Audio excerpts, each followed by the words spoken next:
Okay, so this is the tutorial for week number 7, and as you know, next Wednesday there's going to be an example. So the plan for today is mainly to go over materials that are important for your success on the next exam. Okay, but I always start off a tutorial with this. Whether you have any questions for me before I start going over what I plan on going over. Do you have any general questions or specific questions regarding lecture lab,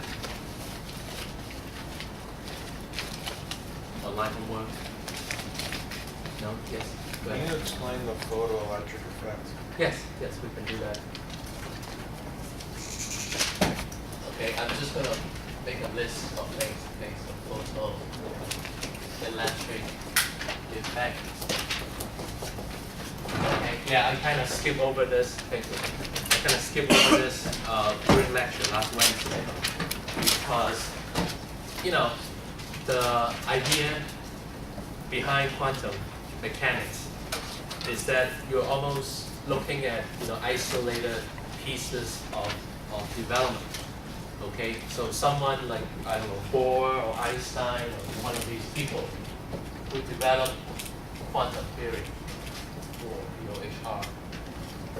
So you got Bohr, Einstein. I mentioned a few names in class. Schrodinger, Heisenberg. All these people. Planck, of course. Planck. Okay, many others. Okay, I'm not saying these are the only ones. There are many others. They almost, each person did something here and there, okay, that ultimately being put together by no one. That's essentially what happened. Okay, so they all work on their own experiments and they all propose their stuff, but ultimately, okay, what becomes known as the quantum theory is a combination of their ideas, really, okay? And I think, once the first textbook for this subject was published, then it became something that, that people could end up studying in, in classrooms and so on and so forth. And that made things a little more stable for the subject field. So once the first book on the quantum theory was published, I think it was published by Fermi or something. Okay, Fermi had Fermi. What's his name? But, one of these people, Fermi or Iraq. Okay, once the first book on quantum theory was published, then it became a synthesis of a lot of different ideas. So the whole theory became more concrete, more solid, and more consistent for everyone who wanted to know a little bit about, or who wants to further study quantum theory. But for the electric effect is, of course, Einstein's piece of work. Okay, so in lecture on Wednesday, I kind of skip over because there are other more important ideas to be discussed at that time. I'm not saying for the electric effect it's not important, but if you ask me whether it's going to be on your exam, okay, and if you have taken a look at my practice exam already, there's no questions. There's not a single question asking you to explain the photoelectric effect or to do a calculation based on the photoelectric effect. But I think you should know it, not necessarily because I'm going to test you on it, but because it is one of the historical pieces that ultimately gave us what we call the quantum theory. Okay, like your textbook actually mentioned, bits and bits of work done by each and every one of these people, right? So what did Bohr do, right? Which experiment he did, and what specific theory he proposed. Okay, what about Einstein? What did he do? What did he propose? Okay, Schrodinger, Heisenberg, Planck, and a bunch of others. De Broglie, I guess, I think deserve to be mentioned. De Broglie. Okay, so that was why I gave you that, that handout on the history of the development of quantum theory. And the title of the handout was very interesting, okay? Why we believe in atoms, okay? None of us has seen an atom, so why do we believe in the existence of atoms, okay? Yeah, anyway, so yeah, I mean, if you want to know a little bit about photoelectric effect, I can explain to you. But anyone else has other concerns or a question from the lecture you want to ask? Anything you would like to? Well, I guess, you know, if you don't have a question right now, I'm sure as we go along today, you know, in terms of reviewing for your exam, I'm sure you'll have some questions here and there. So I'll welcome your questions. But let's take a look at the photoelectric effect a little bit, okay? So first of all, it is actually an experiment. It was an experiment that involved something like this, a piece of metal. Okay, well, why does it have to be a piece of metal, not a piece of something else? Well, the photoelectric effect is demonstrated on a piece of metal. So, as we know, the metals have metallic bonding. Have you heard of this before, metallic bonding? No. No? You've never heard of metallic bonding? Okay? Because for metals, the atoms are arranged like this. I mean, you know, think of a piece of something, you know, copper or iron or some, you know, piece of metal of some sort, okay? And imagine that, okay, if you look at the atomic structure of a piece of copper, okay? So you look at the atomic, well, actually, no, not atomic, but, you know, what should we call this? The basic structure of copper. Okay, so assuming that you had a very powerful microscope, which, you know, in reality we don't have. We don't have a piece of instrument that you can just zoom, that you can just use and you know, look at a piece of metal and then, you know, zoom into the building blocks of the metal. I don't think there is such an instrument. But imagine that you have this instrument, okay, and you want to look at the fundamental building blocks of a piece of copper, metal. Okay, what you're going to see is probably this. Again, this is just a sketch. This is not, you know, by any means a representation of the real, you know, the real picture. Okay, this is just some kind of model that we developed to explain metallic bonding, or how, you know, metal atoms bond together to form a piece of metal. So I'm sketching what? I'm sketching the atoms of copper. These are all atoms of copper. Okay, and I'm not going to sketch too many of them because, as you know, okay, you know, the idea of a mole, right? M-O-L-E. So copper, for example, has a molar mass of, let's see, on the periodic table, it's 63.6. So copper is 63.6 grams per mole.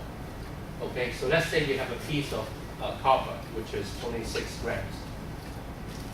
Okay, then, you know, 6 grams of copper, right? How many moles of copper atoms are you looking at in 6 grams of copper?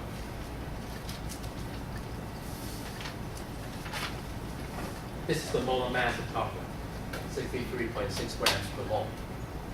If you only have 6 grams of copper, how many moles, roughly speaking? Well, can you do this in your head? This is 6. I picked the number 6 because it is an easy number. 0.1. Yeah, about 0.1, okay. 10% or 0.1, 0.1 mole. Do you have any idea how big is this number? 0.1 mole. A lot of atoms.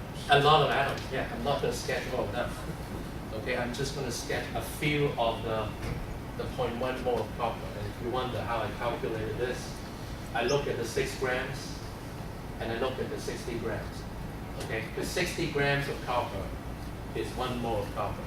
If I only have 6 grams, this is only 10% of 60, so I have 10, a tenth of a mole, so 0.1 mole. Okay, and as you mentioned, a mole is a very big number, 6.02 times 10 to the 23rd power. Okay, so even if you have a 0.1 times this number, this is still an incredibly large number, right? This is like 6.02 times 10 to the 22nd. Okay, what are the units? Well, atoms of copper. Okay, you have these many atoms of copper in 6 grams of copper. Okay, 6 grams is not a whole lot, right? But already you're looking at an enormous number of atoms. So when I sketch copper, I'm not going to sketch, there's no way I can sketch all these atoms. So right here, I'm only sketching, a very tiny fraction of the atoms, okay?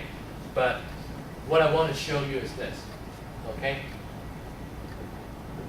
There are bound to be atoms on the surface of the piece of copper, right? Okay, there are atoms on the surface, and then also there are atoms in the middle of the pack. Okay, so I'm mostly interested in the surface atoms.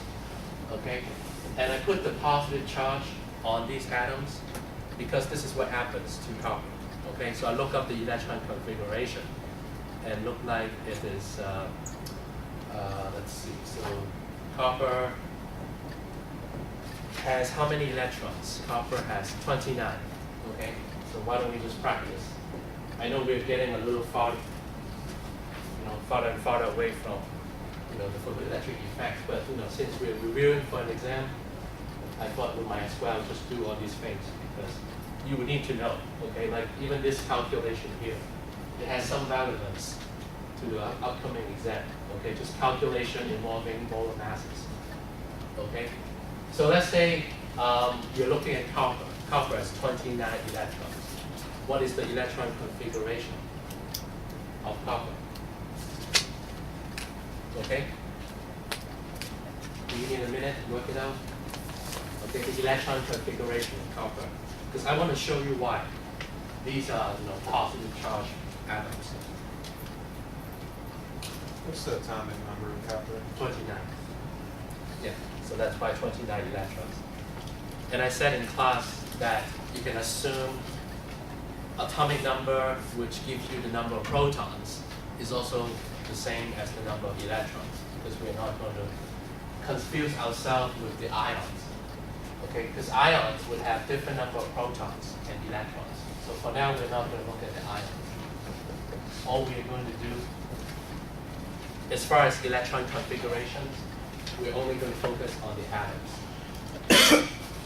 So, which means that the atomic number, or the number of protons, equals the number of electrons. Because in an atom, okay, the charge neutrality is maintained. So, number of protons should equal to the number of electrons. So that's why copper has 29 electrons, because it has 29 protons. So what my question was, what is the electron configuration of copper? Because I want to show you why, it makes sense for me to, to use metallic bonding in explaining the photoelectric effect. Okay. So let me erase some of these.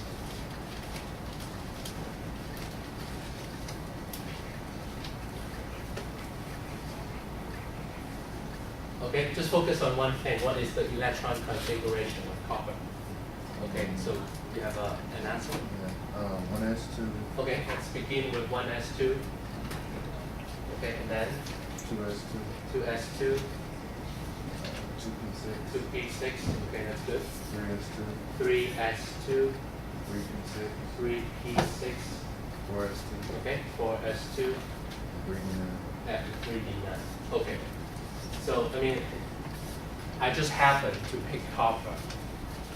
Okay, I didn't intend to introduce a new idea here, but this is something I'll mention in class next Monday, that there are some exceptions to these electron configurations. Okay, and copper happens to be one of the exceptions. Well, so what is the exception? I mean, this is correct. You know, I have to agree with you. This is correct. Okay, except that, you know, there are some elements, you know, very few of them actually, not very many, give you something like an unexpected electron configuration. Okay, and copper is actually one of them. I mean, this is what we would expect copper to be. Okay, for the 29 electrons, they should be found in, you know, these orbitals of copper. But experiment has, you know, given us a little more insight into copper. And basically, for copper, the last 10 electrons, right, or 11 actually, should be like this. It should be, you know, 4s1, 3d10 instead of 4s2 and 3d9. Okay, there's nothing wrong if you give me this, you know, for the 4s2, 3d9, because you basically follow the rule, and that's what the rule said. Okay, you fill the lower orbitals with electrons before you move to the higher ones. You always do that. I mean, there's a name for this idea, which is called the off-ball principle. Okay, so there's a name for this idea. You always fill the lower orbitals, okay, before you fill the higher ones. And therefore, you know, by the time you get to 3D, you know, you run out of electrons, basically, right? All 29 of the electrons have already been located, okay? So there's no need for you to list the other orbitals, like 4p or, you know, 4p, 4d. There's no need for you to list more orbitals, because all the electrons of copper have already been located, okay, around the surrounding nucleus of the atom. But what I want to mention here is that there is an exception, okay, happening in copper, so that the actual electron configuration should be this. It should be, you know, everything is correct, okay, up to this point. But the next one is 4s1. Okay, and followed by 3d10. Well, why is it 3d10 and 4s1? The only explanation that seems to make some sense is that, well, the electrons like to fill a sublevel. Okay, so what is a sublevel? So these S, P, E, F, these are sublevels. Okay, because the 1, 2, 3, 4. 1, 2, 3, etc., etc. And these are, you know, energy levels or shells. Okay, you know, in each level, which is represented by N, there are these sublevels, S, P, E, and F. Okay, so for copper, it seems like why would, you know, copper prefer the 3D10 4s1 configuration? That's because now the 3D sublevel is filled completely. Okay, because the D sublevels can hold a maximum of how many electrons? 10, yeah. Okay, and here, okay, if you move one of the 4s electrons into the 3D, then the whole 3D sublevel is filled. Okay, and for some reason this gives the elements some additional stability.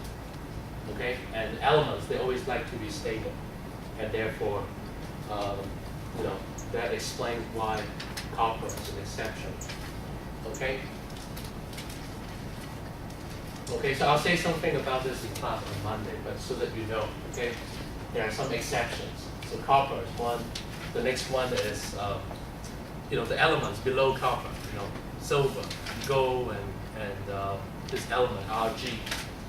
Okay, these are all exceptions, right? They are all in the same column on the periodic table. And then there are also other exceptions, like manganese, technetium, and let me just, I guess, make a quick list of these exceptions. There aren't that many, that's the good news. Manganese is one of the exceptions. The manganese is not, sorry, chromium. Chromium is an exception. Okay, so chromium, I guess the one underneath is represented by MO, and then you have the W, tungsten, and I guess, that's about it. So this group and also the copper, silver, and gold. So these are all the exceptions that you might want to pay attention to, okay? So they all, belong in the same group. I mean, at least these three are in the same group, and these three are also in the same group. Okay? So anyways, why don't we just focus on this electron configuration for copper, okay? Just look at the one that involved, the exception, okay? So here, in this particular electron configuration, this electron right here is the valence electron. Okay, so what is the meaning of valence electron?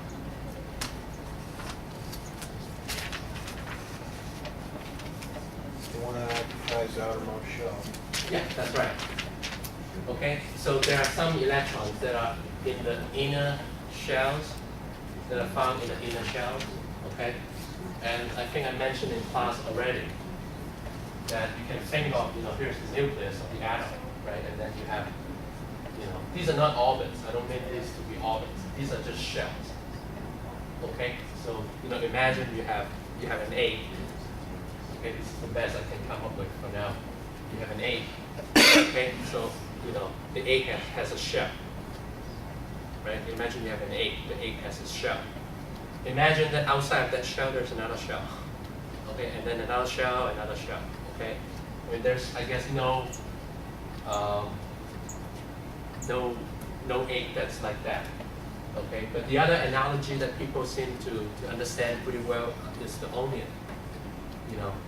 Start off with the core of the onion, and then if you keep, going layer by layer, then you can see that there are layers of the onion, and that's kind of what I meant by shell, even though, this is, strictly speaking, not a very good analogy.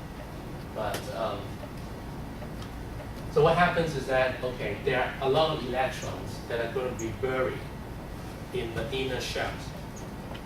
Okay, there are lots of electrons that are going to be buried in the inner shells. Which means what? Well, which means that these electrons are, relatively speaking, closer to the nucleus of the atom than so-called the valence electrons. These are the electrons that are the farthest away from the nucleus of the atom. And I see, this one here being the valence electrons of copper. Okay, and you may also consider these as valence electrons. But for now, let's just look at this one, the 4s1, okay? Now I'm going to draw the valence electrons like this. Okay? I'm going to draw the valence electrons like this. And the nuclei are going to be represented by the positive. Okay? So these are all copper atoms. And the nuclei of these copper atoms are being represented by the positive charge. Okay, why is it positive 1 instead of positive 2 or positive 3? Well, because I want to illustrate a point. Okay? I want to say that, okay, well, let me just skip this one. Okay, I want to say that, there's one valence electron. Okay, and this electron is the farthest away from the nucleus of the atom. So this is the nucleus, right? And then you have this valence electrons that is found, the farthest away from the nucleus. Now the valence electrons are still somewhat attracted to each of the nucleus of these copper atoms. Okay, but at the same time, because they're so far up, okay, there's nothing that stops them from moving. Okay, in what way? Almost in a random manner. Okay, these valence electrons of copper, they can move anywhere they want. Okay, And this is what we refer to as metallic bonding. Okay, we know that, okay, in a piece of copper, this is probably a good model for that. And you have these copper atoms, okay, arranging in some sort of a structure order. Okay, but the valence electrons of coppers, they can move just about anywhere. Yeah. Do they move slower? No. No. I mean, what is the speed of electron? Well, that depends on temperature, actually. If you are thinking about just normal temperature, then they move at about whatever the speed is, right? It's just 1/2 mv squared. The kinetic energy of electrons at a particular temperature. So it would be kT equals to 1/2 mv squared. So you can plug in the speed, the mass of an electron, plug in the temperature, and then solve for the speed. I don't think they're going to move that fast, okay? But it's fast enough that you wouldn't be able to actually see the electrons. I mean, the electrons are actually so small that you wouldn't be able to see them anyways. Okay, but yeah, I mean, you can actually figure out the speed of the electrons. But all I'm saying here is that there are these valence electrons of copper, okay, that are going to be moving on the surface of the piece of metal. So what I want to go over here and do is to put some electrons on the surface of the metal. Okay? The electrons don't necessarily go inside the holes and move. Okay? They tend to surface. They move on the surface of the metal. And that's why I want to put the representation of these electrons on the surface. Okay, so let me clean up the board a little bit.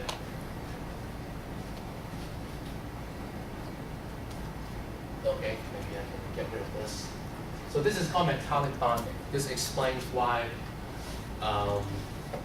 you can hammer a piece of metal, okay, or you can pull a piece of metal into wires or very thin sheets, okay, because basically you're moving the atoms without disturbing the bonding, okay, because you have these positive nuclei attracting negative valence electrons. These are actually called delocalized electrons because they're not bonded to every atom. Okay, these are just electrons that are generally holding a piece of metal together. Okay, so you have you have your metal, and then you have these valence electrons, kind of keeping the piece of metal together, which is also an explanation for why metals are good conductors of heat and electricity because of the delocalized electrons. But anyway, so what does all of these have to do with the photoelectric effect? Okay, well, the idea is it's photo, right? Photo means light. Okay, so the idea is light is going to interact with electrons. Okay, so let's say you're going to shine light on a piece of metal. Okay, so this is light shining on a piece of metal. Okay, what happens is there are several consequences if you do this. One is, interestingly, I mean, very few people actually understood why this is one of the three consequences. If you shine light onto a piece of metal, okay, one of the things that could happen is nothing. Okay, and then people have a lot of trouble understanding, how come, the photoelectric effect is not observed, okay, when you have a specific kind of light shining on the piece of metal, okay, because people think that, it shouldn't matter, what kind of light, okay, you should be able to, provide energy through the light, provide energy to these electrons on the surface of the metal, and at the same time dislodging some of these electrons. Okay, you're actually, giving some of these electrons sufficient energy to leave. That's called the photoelectric effect. Okay, But what is interesting about Einstein's explanation is that he could properly explain why sometimes nothing is going to happen. Okay. Other times you're just going to see what electron gaining energy. Okay, just enough to stay on the surface of the matter.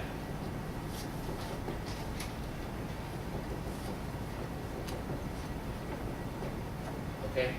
Well, otherwise the electrons are still kind of bonded to the metal, but sometimes you can actually provide enough energy for the electrons to kind of, wanted to leave the metal, but, because of insufficient kinetic energy, it will just stay on the surface of the metal. And then the last possible consequence is the photoelectric effect.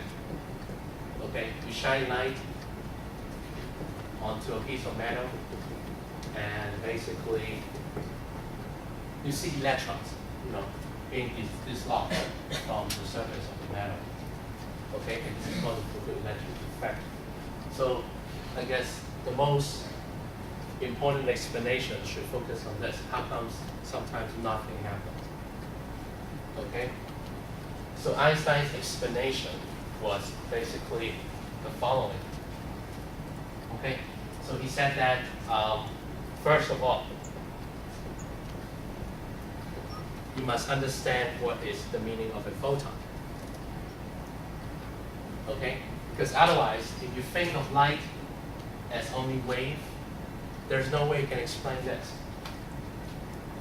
Okay? Because if light is wave and not particles, okay, then whatever kind of light you shine onto a piece of metal, you should be able to observe either 2 or 3. Okay? But the fact that you also observe number 1, you have observation number 1, indicates that wave is not the only explanation for light. You have to use also particles. Okay, so that's a little support for what we refer to as the wave-particle duality. Okay, so that comes about the idea of photons. And I said in class, just look at any light source. Do you see photons? Do you see particles of light, coming towards you from these various light sources? Well, you don't, right? You still think of light in terms of wave. But what gives you the evidence to support that you should also think of light in terms of particles? Well, the photoelectric effect is basically what the experimental evidence. Okay, he said, Einstein said, because light also behaves like particles. Okay, you can actually figure out the energy of each of the light particles, and the equation is basically h nu.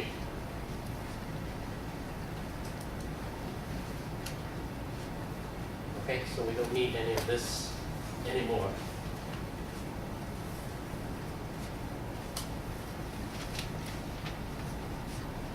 Okay, so the equation is basically this. He said that, okay, the energy of light is actually given by this equation. It's called h nu, where h is some kind of a constant. It's a Planck's constant. So this is just a number. Okay? But what is new here? You remember what I said in class? What is new?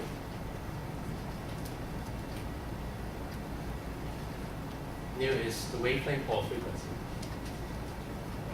Wavelength, no, it's the frequency, right? I said mu is the frequency, okay? And hertz?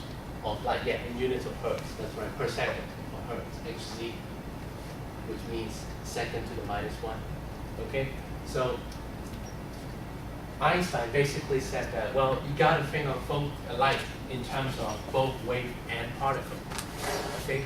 Being a wave, yes, you can measure something like the frequency or wavelength of light. But being a particle, you can figure out the energy of each of the light particles. Okay? So basically what? Okay, well, these light particles are going to bombard the surface of the matter, okay, and transmitting energy in the form of what? H nu. Okay, and Planck's constant is just a conversion between frequency and energy. Okay, if you want to convert frequency to energy, or vice versa, you use the Planck's constant. That's kind of the proportionality constant, because essentially energy is proportional to frequency. So that's why high frequency photons would have high energy. Okay, so, and H is the Planck's constant, which is the proportionality constant. But basically, Einstein said that, okay, well, to figure out the energy of a photon, use H nu. Okay? Energy of a photon is calculated by H nu.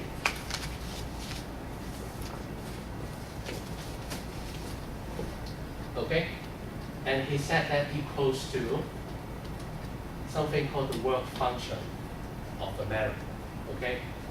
Which is given by this symbol here typically. Phi. So it's work function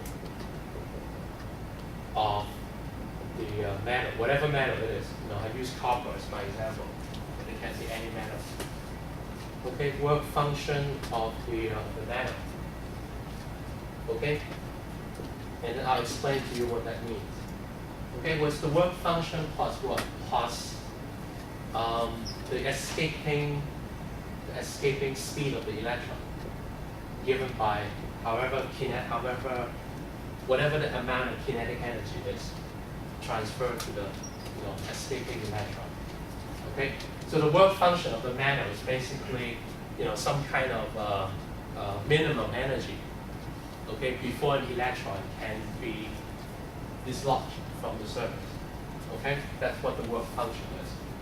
So this is saying what? Well, saying that the energy of a photon, the energy of a photon equals to the work function plus the kinetic energy of the escaping electron. In other words, yes, energy is conserved. We know that already. Okay, so this is not new from the photoelectric effect. So energy is basically conserved. We know that. Okay, but how does it conserve? Well, it's conserved in terms of each photon transferring energy. Okay, to first of all overcome the work function. Otherwise, you're going to see this, either 1 or 2. Right? If the photon come in and does not give enough energy, then it would not even be possible for 2 or 3. Okay, definitely not 3. If the photon does not have enough energy, definitely no number 3. But even for number 2, that's going to be impossible. Okay, so the photon must have more energy than the work function of the matter. That's number 1. Okay, so H nu has to be greater than phi in order for what? For 2 or 3, especially number 3, to be observable, for the electric effect to be observable. Okay, but at the same time, okay, if you know that H nu is already greater than phi, then whatever the excess energy is being transferred to the electron, and the electron is going to escape the piece of metal by carrying this amount of energy, which is the kinetic energy. Okay, and therefore you can actually figure out the speed of the escaping electron based on what you know about the kinetic energy of the particle. It's given by 1/2 mv squared. Okay, so that's it. If you ask me what is the photoelectric effect, this is it. Number 3 is the photoelectric effect. But how come we don't see it all the time? That is, what makes this a bit more difficult to understand. Okay, because sometimes you don't see the photoelectric effect, and sometimes you do. Okay, when you don't see it, okay, this is probably why. This is Einstein's explanation of why. Because, okay, you are using photons of insufficient energy. That's why.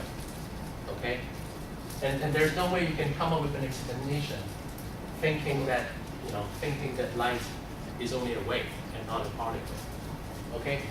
And because, it seems like we can think of light in terms of particles, okay? Right? So instead of thinking of light in terms of only a wave, it's both a wave and a particle. Well, this is what the term quantization comes in.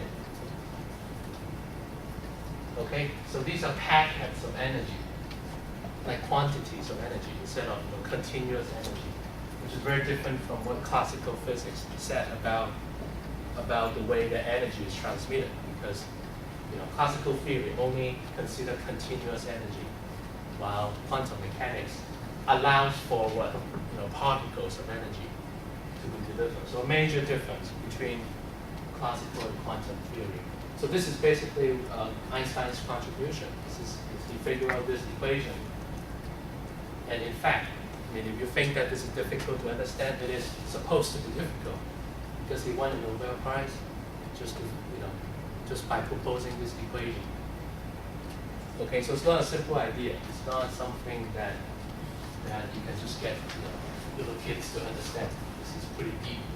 But this equation, if you have trouble with photoelectric effect, then just think about this. First of all, that it is not always observable. Okay, sometimes you don't see it, sometimes you see it. Why? Well, because of this equation.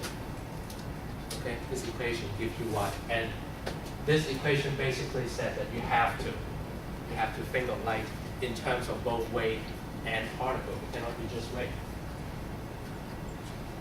Okay?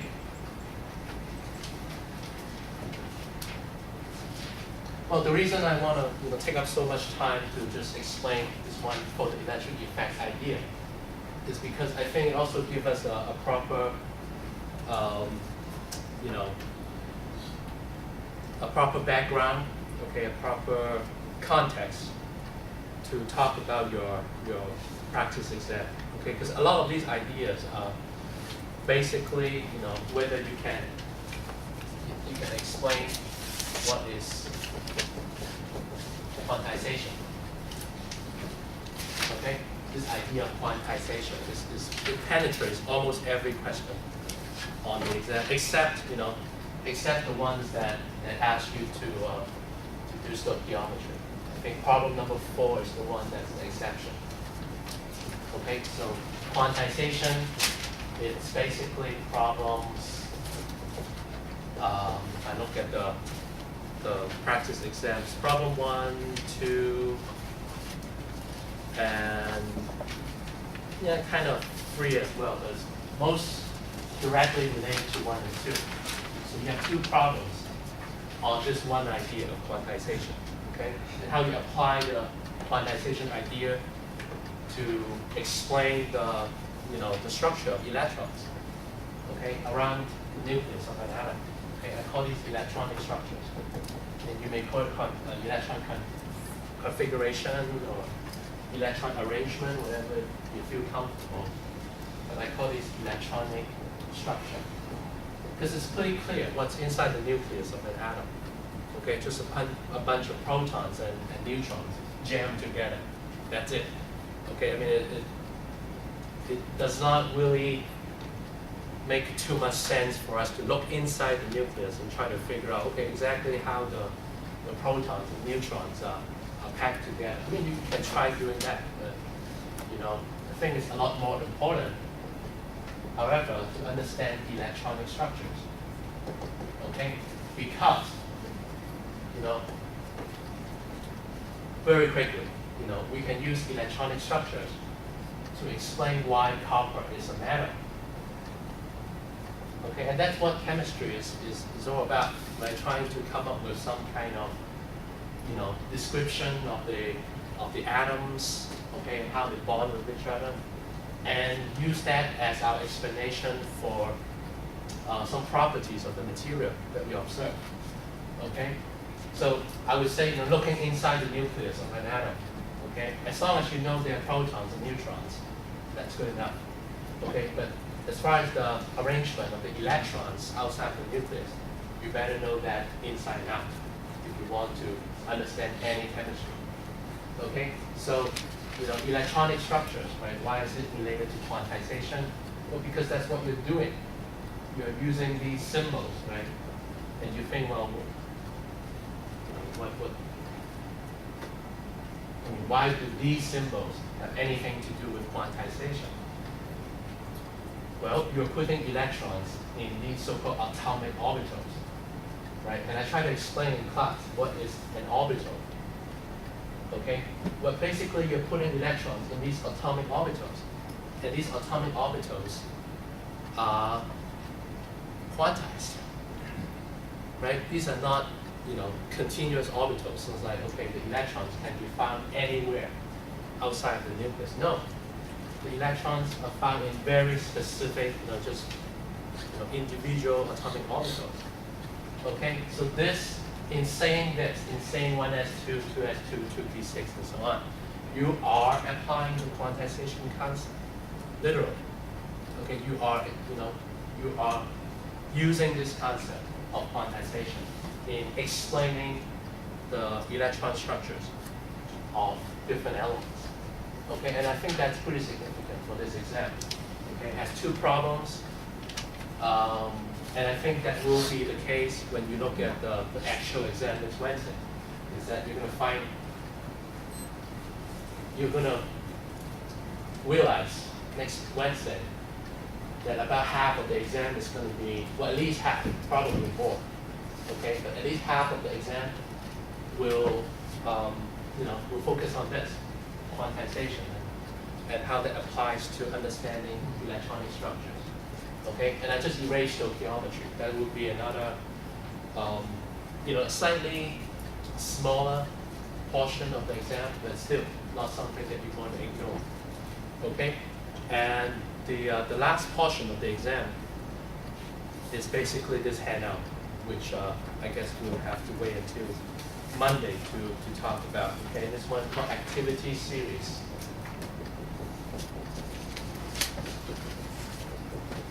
Of metals and non-metals. Okay, so remember last week during tutorial, okay, we went over stoichiometry. Okay, and if you forgot what we said already, then just go, look up the video on YouTube and watch it over and over again until you understand what's going on. So, so stoichiometry will be important, but so will this topic, activity series of metal and non-metal. So I gave you a handout for this. This handout cover this whole piece of the exam. Okay, and I have a sample problem on my practice exam that we can go over if, when we get there. Okay. All right. So why don't we go back to problems 1 and 2, and then we'll look at the activity series, and we'll finish up with the stoichiometry. Okay.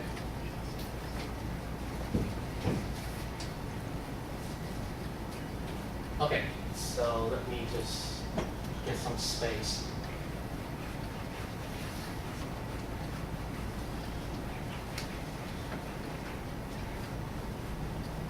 Okay, so let's follow along. Okay, so this is the review problems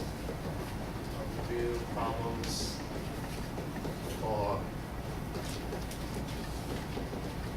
exam number 2. Okay, review problems for exam number 2. So let's begin with problem number 1.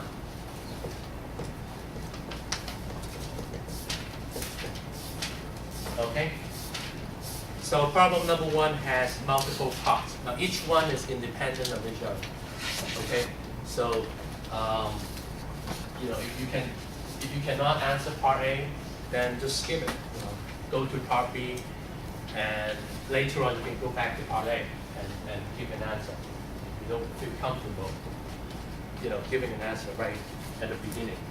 So what is part A? Let's have a look at the question. Do you have the questions? Yes? Okay. So problem 1, we have to do this a little faster, okay? Because we're running out of time. Problem 1, part A. What is the atomic number of aluminum? Okay. Can you answer that? what is the atomic number of aluminum? So aluminum is an element, right? I hope you know by now. Okay, we spend the first 4 weeks of the semester talking about what is an element and what is a compound. Okay, so you know aluminum is an element. Okay, what is the atomic number of aluminum? 13, yes. How do you know? From the periodic table. Yeah, that's right, that's right. Okay, the atomic number, there's no unit, just a number, 13. Okay, what does that mean? 13? Number of protons. Yeah, that's right. Okay, it tells you the number of protons. And where are we going to find the protons of aluminum? Nucleus. In the nucleus of aluminum. Okay, so I hope you have a picture of that in your mind. So let's say this is the nucleus, and then the electrons are outside, right? Okay, so inside the nucleus of aluminum, you're going to find exactly 13 protons. Okay, so protons is also quantized, right? Because you can actually count, have exactly 13 protons. So protons are actually quantized, just like the electrons. Okay? All right, so this is the symbol, capital C for atomic number, and I asked you where you got the information from. It's from the periodic table, okay? The periodic table will always give you two numbers, at least, right? One is called the atomic number, which is this 13.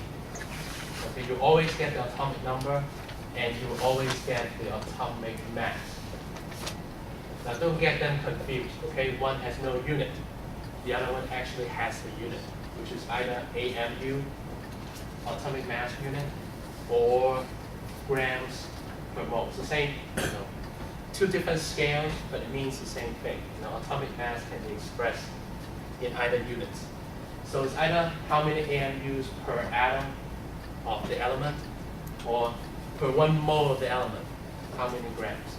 Okay? And I gave you the conversion factor between AMU and grams. So do you remember what the number is? 1 point.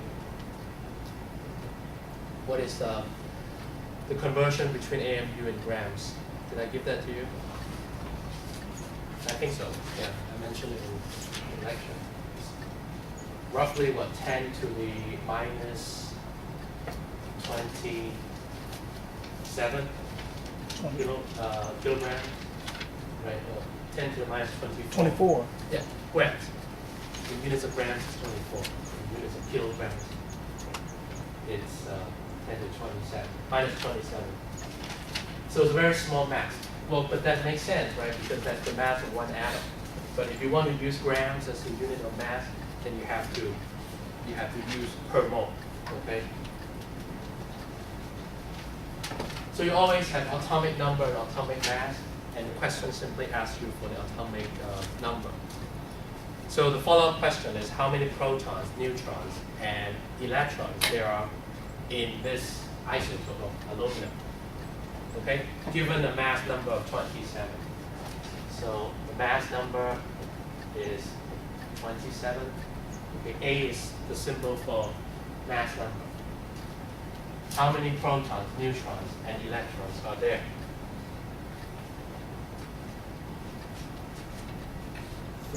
Protons. Okay. 14. So this is the so-called mass number. Okay, number of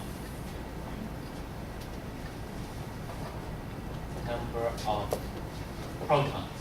Okay, number of neutrons, and number of electrons.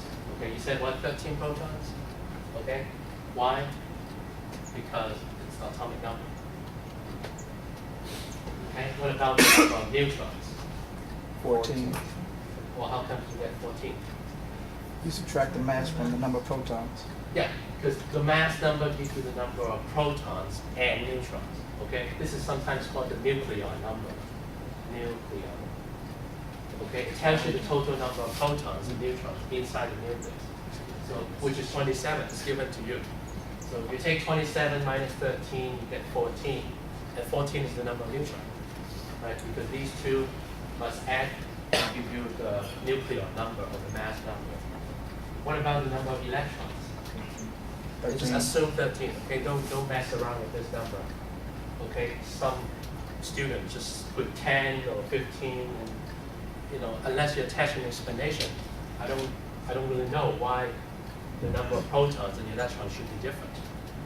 Okay, because an atom is supposed to be electrically neutral, so there must be the same number of protons and electrons, unless you have an ion. Okay, you don't have an atom. That's different. So that's 1A. Hopefully not too bad. Okay. Number 1B. Okay. Problem number 1, part B. It says, okay, determine from the periodic table the atomic mass of chlorine in units of AMU. Okay, so can you do that? Determine the atomic mass of chlorine. 35. Okay, so you look at chlorine, and you look at Cl, chlorine, and the atomic mass was 35.45. Okay, and the unit is AMU. Okay, this time I want you to look at just one chlorine atom. So the unit is atomic mass unit, AMU. Okay, a very small mass unit. Okay, so let's go on. Explain the fact that although the mass of each of a proton and a neutron is nearly the same at 1 AMU, okay, the mass of the chlorine atom is not an integral mass. Or explain why the atomic mass of an element is not a whole number. Like this is about 35.5. Okay, because if you think about the mass of one proton is about 1 AMU. Okay, and the mass of one neutron is about what? Also, 1 AMU. What about the mass of one electron? Yeah, roughly nothing. Okay, relative to 1 AMU, the mass of an electron is pretty much 0 AMU. Okay? Well, you see it's 1, 1, and 0. How come you end up with 35.5? What is the reason? There's isotopes. Yeah, okay, that's good. That's it. Okay, because of the existence of the isotopes. Okay, so such as what? Can you give examples of the isotopes of chlorine? Chlorine 20. Probably not. No, something about 35.5. 34. Okay, that would be a good guess. Chlorine 34, chlorine 35, chlorine 36. Okay, yeah, that would be good. Okay.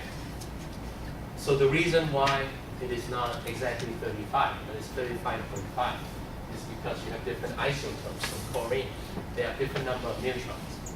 Okay, so when you compute the atomic mass of chlorine, okay, you must take into account the different isotopes of chlorine and also their natural abundance, percent abundance. Okay, so I guess in this case the abundance is about 50-50. 50% chlorine 35 and 50% chlorine 36. So when you take the average, it becomes 35.5. So that's why this mass is not 35 or 36, but is in between because of the isotopes and also taking into account the percent abundance of each of the isotopes. Okay, so that's part B. Part C, what is the main purpose that the neutrons serve inside the nucleus of an atom?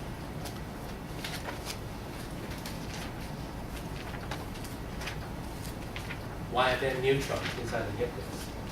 To keep the protons from repelling each other. Okay, yeah, to maintain the stability of the nucleus. Does that make sense? Yeah. Okay, to maintain the stability of the nucleus. Okay. Part D, sketch the Bohr model of a hydrogen atom and discuss 3 distinct features of the model. Okay, so we go back to drawing something. Okay, so part C is sketch the Bohr model of hydrogen. Okay, so what does it look like? What is the Bohr model for proton in the sun with different energy levels surrounding it. Okay, how many? 6. 56. Okay? Because now you have the nucleus of hydrogen, right? So you label the nucleus, okay? And Bohr's model emphasized on what? And I try to explain that in class. It emphasized on the orbits, okay? So I was asking, how many of these orbits do you need? And you said 6 or 4. Anyone else? Okay, well, the answer is infinitely many. Okay, because hydrogen has only one electron. Okay, so basically, the electron under normal conditions will be found on the first orbit. Okay, because there's no reason why the electron should be that far out from the nucleus of the atom. Okay, so the electron is going to be orbiting according to this model. Okay, it's only going to orbit the nucleus, using the first orbit. Okay, but as far as drawing the model, you can draw as many of these circles as you want. So there's no right or wrong answer. You have to draw at least one, right, for the electron. Okay, but if you draw, 10, 15, 25, doesn't really matter. Okay, so as long as you know that this is the model proposed by Bohr to explain the hydrogen, that would be enough. Okay, and then I also asked you for 3 features of the model. Okay, what are the 3 features of the model? Okay, can you give me 1 or 2 or all 3? What are the features of the model? Okay, when you look at a picture like this, what do you associate it with? Levels. Hmm? Energy levels. Okay, there are some energy levels. Okay, that's a good start. Okay, so there are some so-called orbits. Okay, and each one associated with a certain amount of energy. So these so-called energy levels. Okay, so that's important, right? Because the idea of quantization is here. We have these very specific orbits. So it's not like the electron can be anywhere. Okay, there's these very specific orbits or energy levels. Okay, on which or in which you find the hydrogen electron. Okay, and we use the quantum number lowercase n to represent this. So the first one is called n equals to 1. The second one is called n equals to 2. Third one, n equals to 3, etc., etc. N equals to 1, 2, 3. Again, you can have infinitely many of these orbits, okay? But you don't have to sketch them all on a piece of paper. What are some other features of the model? An electron can only change energy levels by absorbing or emitting photons. Okay, that's another important aspect, right? So let's say the electron is orbiting on the n equals to 1 level. Okay, it can actually absorb an amount of energy and be promoted to n equals to 2. Okay, exactly how much energy or what is delta E depends on what the difference in the energy between the 2 orbits. So it's E2 minus E1. That's going to tell you how much energy that must be absorbed by the electron in order for it to be, having this transition from n equals to 1 to n equals to 2. And likewise, you can have, the opposite, E1 minus E2, I guess. Okay, because this is kind of what we meant by absorption. Okay, and this is what we mean by emission. Okay, or in terms of what I used during lecture, this is called excitation, and this is called what? What was the term I used? Relaxation. Yeah, this is the relaxation. Okay, that's important, right? Because that's how we can explain the experiment involving, irradiating hydrogen. basically we blast hydrogen with a lot of energy, and we observe a bunch of these, energy absorption or energy emission, and we were trying to figure out, how come the hydrogen atom would absorb only at these very specific amounts of energy. And now we have a model that will explain why, right? So you cannot absorb any amount of energy. The difference in energy has to be either the difference between 2 and 1, 3 and 1, or 2 and 3, something like that. It has to be, these very specific differences. It cannot be just any amount of energy. Okay, so one more feature of model. Okay, I guess it's not really in my solution because the first one I think I divided into two, but you may say things like, okay, the angular momentum is conserved. I mean, it's not too obvious, okay, but it is important to recognize that angular momentum of electron is conserved. So that explains why the electron can stay on the orbit, because as long as there's no change in momentum, the electron will not crash into the nucleus. So you can say that the angular momentum of the electron is conserved, okay, or a combination of these ideas. Okay. All right, next, part E. Okay, so this is part D, part C. Okay, part E is what is the Heisenberg uncertainty principle, and what does it tell us? Okay, so what is the Heisenberg uncertainty principle? What is it, and what does it tell us? You can't know the position and speed of an electron at the same moment. Okay, we cannot determine the exact position, okay, or like exact location of an electron. That's basically what it is. Okay, you cannot just tell me, okay, this is where the electron is, because by the time you say that, the electron has already moved. Okay, so we will never be able to tell the exact location of something like an electron. Okay, which implies what? Well, it's a better idea, probabilistic, that we follow a probabilistic description of where to find the electron. Just tell me approximately where.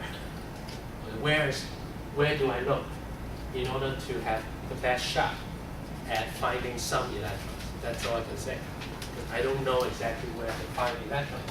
But I know, if I look this close to the nucleus, right, within this 1s orbital, okay, which is a spherical shaped thing, and very fairly close to the nucleus.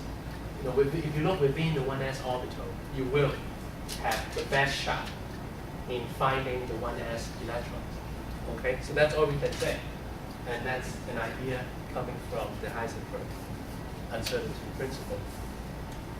Okay, and then part F. Well, part F is on the quantum numbers, which we end the class on Wednesday with just a basic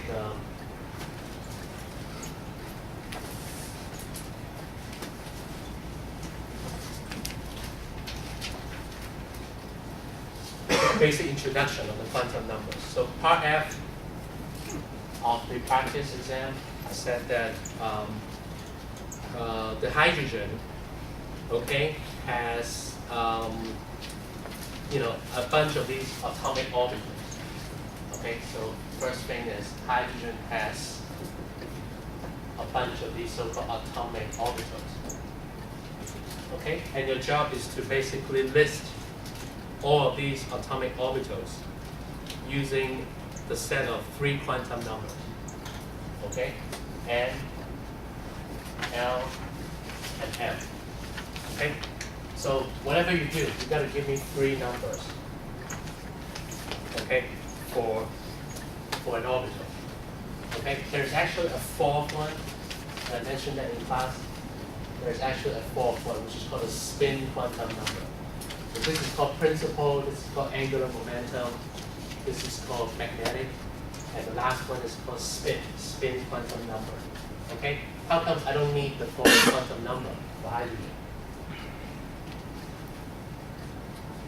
If you know what is spin, then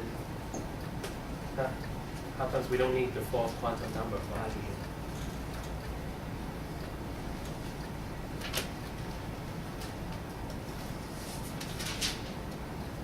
Well, because hydrogen has how many electrons? Or just one. Yeah, so it doesn't make any sense to talk about a spin. I assume you somehow you come to realize that each orbital can hold only 2 electrons. Okay? Each orbital can hold 2 electrons. Okay? Every orbital. Okay? And atomic orbital. Every one of them. Doesn't matter which kind. S, P, D, or F. Okay? S, P, D, or F. Doesn't matter which kind. Okay? An orbital can only hold 2 electrons. And if we ask why, well, that's because you have electron number 1 and electron number 2. And one of them is going to have an up spin, the other one is going to have a down spin. Okay? And that's why. That's why every orbital can hold 2 electrons. Okay? But we use the set of 3 quantum numbers, N, L, and M, to represent an atomic orbital. Okay? And basically we have to specify all 3 numbers in order to specify an atomic orbital, unless you have more than 1 electron in your atom. Okay? Like if you have helium or any other element on the periodic table, then you would have to put 2 electrons in the same orbital likely, and each one would have a different spin, okay, either an up or down spin. But here, we're looking at hydrogen, and we are looking at what? All the atomic orbitals up to n equals to 3. That's what I want. So we have n equals to 1, n equals to 2, and n equals to 3. Okay? And I want a list of all of these atomic orbitals, whether or not they are occupied. Okay? So let's begin with n equals to 1. Okay? So give me all the possible combination of n, l, and m.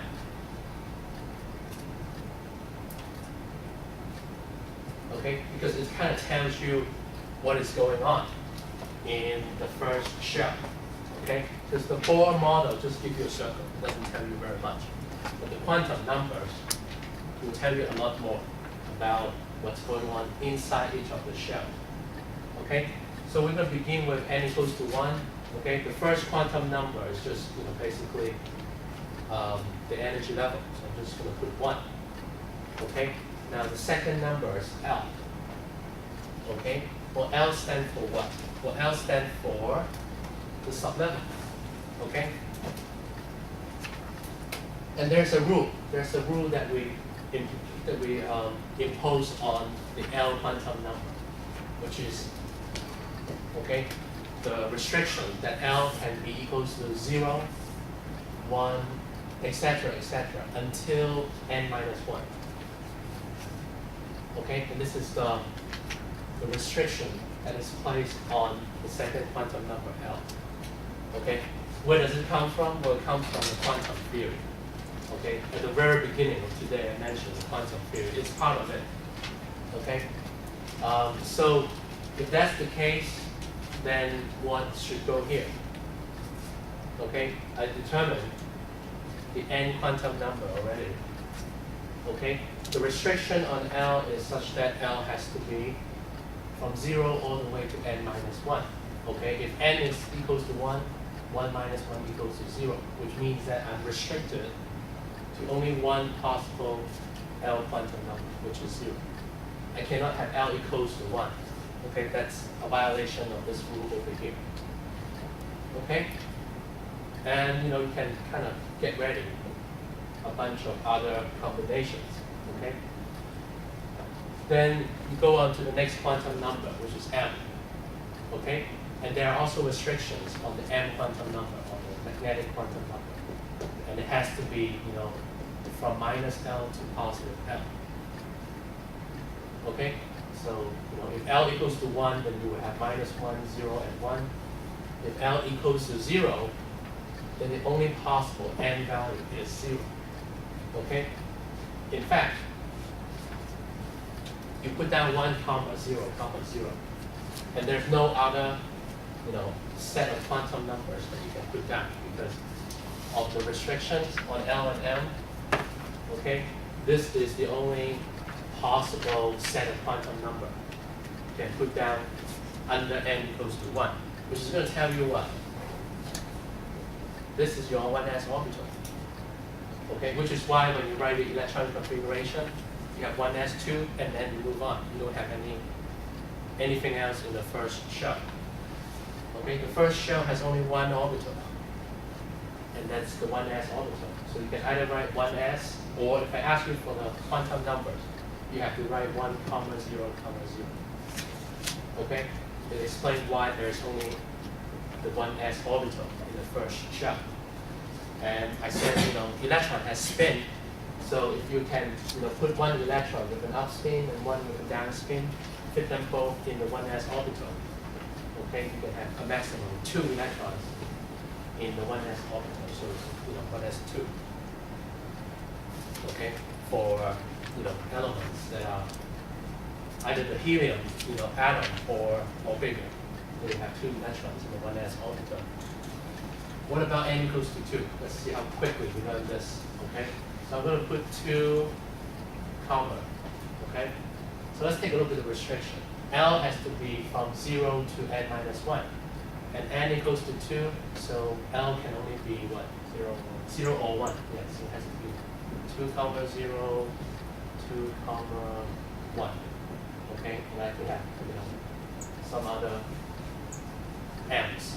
Okay, so the last number is m, right? But okay, the restriction on L tells me that L can only be 0 or 1. I cannot have a 2 comma 2, anything like that. I cannot. Okay, that's against the rule of quantum theory. Okay, the last rule. Okay, rule number 3 on the magnetic quantum number. It has to be between minus L to positive L.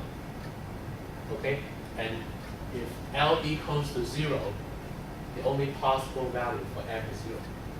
Okay, and this is what we call the 2s orbital.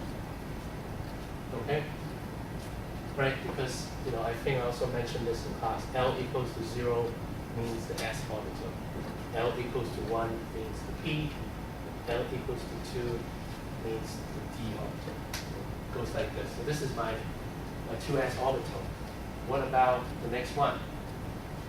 Well, okay, 2 comma 0 comma 0 is the only possible quantum number with L being 0. With L being positive 1, what are the possible values of M?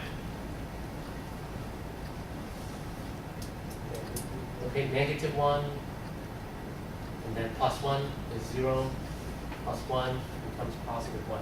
Okay, so there are actually 3 possible combinations as far as L equals to 1. Okay, so it's 2, 1, minus 1, 2, 1, 0, and 2, 1, 1. 2, comma 1, comma 1. Okay? So what are these? Well, these are all 2p orbitals. Like this one is 2s, this one is 1s. These are all 2p orbitals. Okay?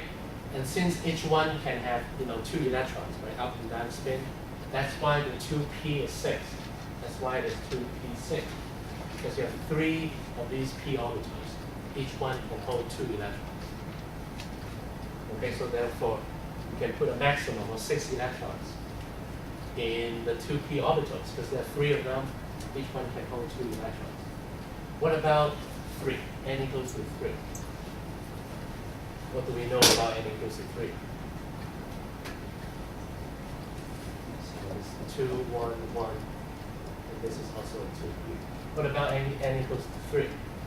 Okay? Well, if you follow this pattern here, you know that the first one is going to be 3, 0, 0. Okay? And this is what? This is the 3s orbital, that's right. Okay? And then you would also have 3, 1, minus 1, 3, 1, 0, and 3, 1, 1. And these are the what? The 3p. These are the 3p orbitals. Okay? Any more orbitals in n equals to 3? Yes, right? Because the restriction on L is that L begins with 0, but it could last all the way until n minus 1. And since n equals to 3, L can be 0, 1, as well as 2. Okay? So the next one you have 3, 2, something. Okay? But what is the range of the next quantum number? What's the range on M?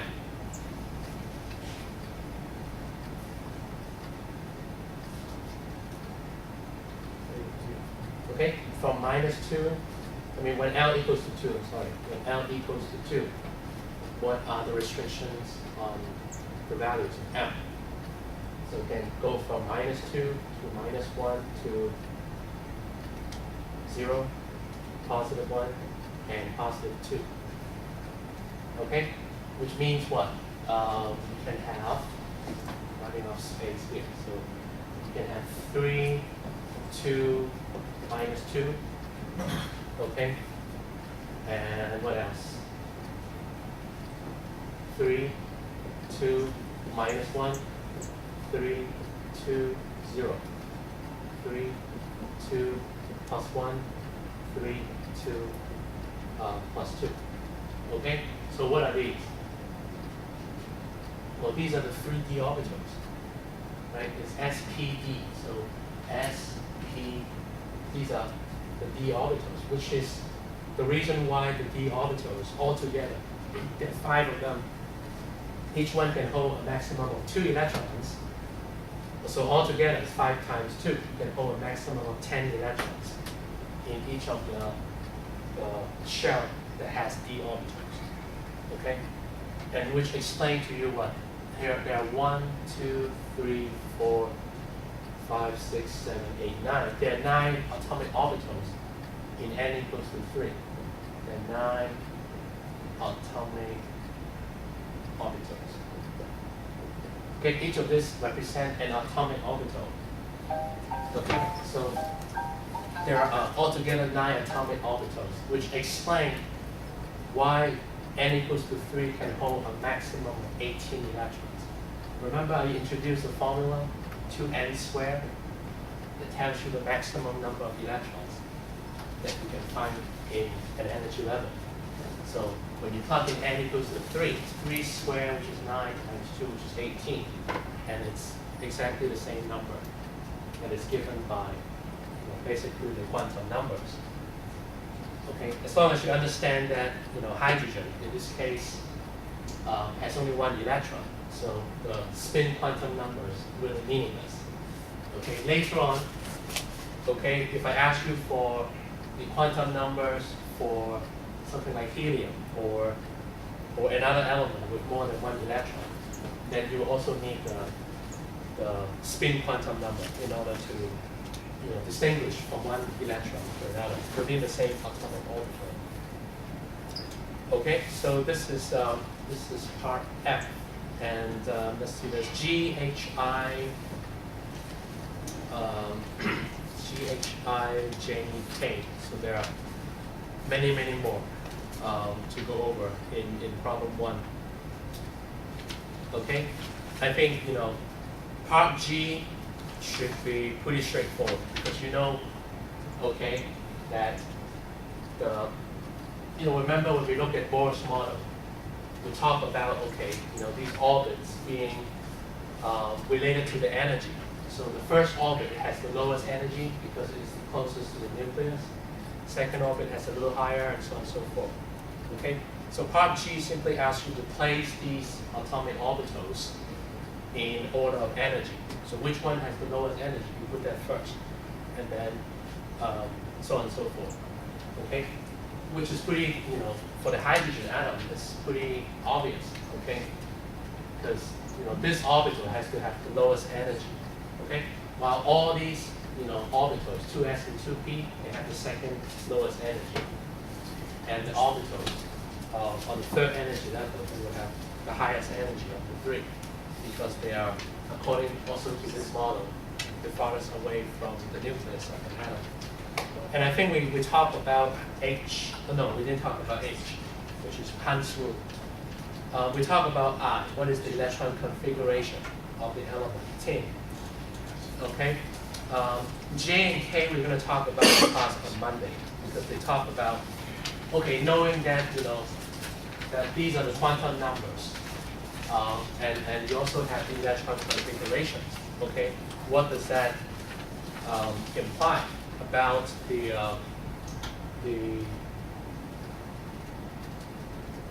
properties, the physical and chemical properties of the elements? So that's something we're going to look at on Monday.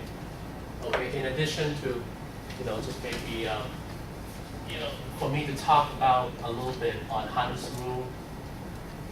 Okay, and there are a lot of terms that are being used, right? I just mentioned the Heisenberg uncertainty principle, and now you also have Hund's rule. You have Pauli exclusion principles. So there are a lot of things going on. Okay, so it's very important for you to keep your head straight, because you need to know what every little piece means, and and that it will give you the whole overall picture of the atomic orbitals, and I think that's very important. Okay, knowing each and and every single one of these ideas is important, but ultimately it's also important to put together the big picture, such as the quantum numbers and the electron configurations. Okay. Problem 2, I guess you can look at my suggested solutions. Okay, I gave you the solutions to problem 2. I gave you the solutions to every problem on the practice exam, but problem 2 is actually quite straightforward. I mean, it's almost like you look at it and then you try to understand it as much as you can. And that's about it. I mean, there's not a whole lot of calculation or discussion, okay, for problem 2. Problem 3 is the activity series, okay? The questions are actually very simple, because I ask you, okay, if these two elements are put together, okay, is there going to be a spontaneous reaction or not? Okay, which is precisely what the activity series is about. It's just ranking the different elements according to their reactivity or activity, I guess. Okay, so it says activity series, right? Okay, and we have one for the metals, and we have one for the non-metals. Okay, which is basically ranking the metals, okay, according to their activity, or if you want to put reactivity. It's the same thing, okay? Activity, reactivity, the same thing. So, if I give you a bunch of metals, 5 of them or 10 of them, okay? Can you look at some experimental data?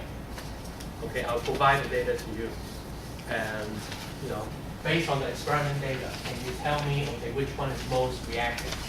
Like if you say potassium is most reactive, okay, followed by calcium, followed by magnesium, something like that, okay?